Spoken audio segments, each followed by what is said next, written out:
Sebuah pesawat China Eastern Airlines yang berpenumpang 133 orang jatuh di pegunungan di China Selatan pada Senin, tanggal 21 Maret tahun 2022. Pesawat itu sedang dalam perjalanan dari kota Kunming ke Guangzhou. Demikian lapor pemerintah dilansir Reuters. Pesawat yang terlibat dalam kecelakaan berjenis Boeing 737. Sementara ini, jumlah korban belum diketahui. Menurut pantauan Flight Radar 24, tidak ada kabar mengenai penyebab jatuhnya pesawat 737-800 berusia 6 tahun tersebut.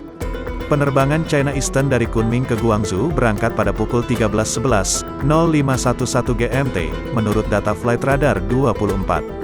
Pelacakan penerbangan berakhir pada pukul 14.22.0622 GMT, di ketinggian 3.225 kaki dengan kecepatan 376 knot. Seharusnya pesawat itu mendarat pada pukul 15:05